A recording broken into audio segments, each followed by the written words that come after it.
তোমরা কি কেকের শেপটা দেখে কিছু আন্দাজ করতে পারছো যে এটা আমি কি কেক বানাচ্ছি? আমি অনিতা, মানকুণ্ডু থেকে আমি একটা ছোট্ট হোম বেকারি চালাই। আমার পেজের নাম দ্য কেক গ্যালারি। তোমরা যদি চাও যে কোনো অকেশন পারপাস আমার থেকে কেক অর্ডার করবে, আমার কাছে সমস্ত রকম কাস্টমাইজ কেক তোমরা পেয়ে যাবে। যদি অর্ডার করতে চাও তাহলে স্ক্রিনে দেওয়া নাম্বারে আমার সাথে কন্ট্যাক্ট করে নিও। চলো এবার তাহলে যে কেকটা রেডি করছি সেটার ব্যাপারে কিছু কথা শেয়ার করি। এই কেকটা আমার খুব আর্জেন্ট অর্ডার এসেছিলো, তখন প্রায় 12:30 কি 1:45 বাজে। তখন আমার পাড়ারই একটা বোন ফোন করে বলে যে দিদি এই কেকটা কি তুমি আজকে বানিয়ে দিতে পারবে, আমি সন্ধ্যাবেলা নেবো। আমি আর ওকে না করতে পারিনি, যেহেতু আমার থেকে সবসময় কেক নেয়, সারা বছর অনেকগুলোই ওর অর্ডার থাকে আমার কাছে। আমি বললাম হ্যাঁ আমি বানিয়ে দেবো। একটু চাপ হয়ে গেছিলো খুব কম সময়ে কেকটা রেডি করার। তো এবার বলি, তোমরা হয়তো দেখে অনেকেই বুঝতে পেরেছো যে আমি কি কেক বানাচ্ছি। এটা খুবই ভাইরাল সোশ্যাল মিডিয়া, এখন ফেসবুক ইনস্টাগ্রাম খুললেই এই কেকের ডিজাইনটা তোমরা দেখতে পাবে। না, তবে এটা আমি ফার্স্ট টাইম বানাচ্ছি না, এটা আমার 5th অর্ডার। এই সেম ডিজাইনটা এর আগে আমি আরও 4বার বানিয়েছি। আমি ফেসবুকে ফটো পোস্ট করেছি কিন্তু কখনো ভিডিও পোস্ট করা হয়নি, ফার্স্ট টাইম ভিডিওটা পোস্ট করছি।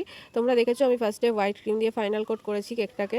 হোয়াইট ক্রিমের ওপর দিয়ে অল্প অল্প করে ব্রাউন কালার দিয়ে আমি কোট করেছি। যেহেতু ক্রিমে খুব বেশি পরিমাণে কালার ইউজ করলে, যদি ক্রিম খুব বেশি পরিমাণে ডার্ক কালার হয় তাহলে ক্রিমের টেস্টটা নষ্ট হয়ে যায়, একটু বিটার লাগে খেতে। সেই কারণে আমি খুব বেশি কালার ইউজ করতে চাইনি বলে এভাবে করেছি।